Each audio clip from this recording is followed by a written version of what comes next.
Merci, Monsieur le Président. Madame la Ministre, une étude canadienne publiée le 25 septembre dernier dans Environmental Science and Technology révèle que les sachets de thé en plastique libèrent, sous l'effet de la chaleur, des micro-particules dans l'eau. L'industrie du thé opte de plus en plus pour ce nouveau contenant qui tend à remplacer les sachets en papier. Mais à quel prix ?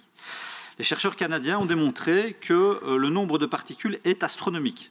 Un seul sachet de thé peut ainsi relâcher jusqu'à 2 millions de particules de plastique, dont la taille est comprise entre 1 et 150 micromètres et jusqu'à 15 milliards de particules de moins d'1 micromètre. Au total, cela représente entre 13 et 16 microgrammes de plastique qui finissent dans nos tasses de thé. Les scientifiques... Pardon ? Il faut arrêter de consommer tout, en fait. Tout est contaminé. Voilà, oui, peut-être.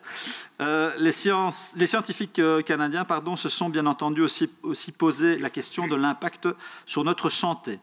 Ils ont soumis des daphnies, des petits crustacés de 1 à 4 mm, souvent utilisés pour déterminer la dangerosité de substances chimiques, à des doses similaires de plastique. Et celles-ci ont survécu, mais ont présenté des anomalies anatomiques et comportementales. Dans l'attente de nouvelles recherches, les auteurs préconisent l'utilisation de thé en vrac et ou de sachets en papier. Les sachets de forme pyramidale, que l'on retrouve désormais souvent dans nos boîtes à thé, souvent en nylon, une fibre plastique et non biodégradable. Si leur présence s'est généralisée depuis les années 90, c'est parce qu'ils permettent de garder les feuilles de thé intactes et nécessitent moins de main-d'œuvre que les sachets en coton. Des avantages à relativiser au vu forcément de leur contribution négative à l'empreinte environnementale du plastique qui, et on le sait tous, est un véritable fléau. J'en arrive à mes questions qui sont alors les suivantes. Avez-vous pu prendre connaissance des résultats de cette étude? Comment jugez-vous l'utilisation par l'industrie du thé de ce type de contenant? Le plan pour une économie circulaire présenté en 2016 et dont on vient de discuter il y a quelques minutes recommande l'élimination des microplastiques dans les produits lorsqu'il existe une alternative, ce qui est le cas ici. Et donc, quelles sont les mesures concrètes que vous pourriez prendre dans ce cadre? Merci. Voilà. Merci pour vos réponses et merci de vous saisir de manière aussi concernée du problème. Donc, forcément, si des concertations sectorielles permettent d'obtenir des résultats, c'est très bien. Il ne faut néanmoins pas se priver, a priori, de la force de la loi quand elle est utile. Les microplastiques, le plastique en général, c'est un fléau.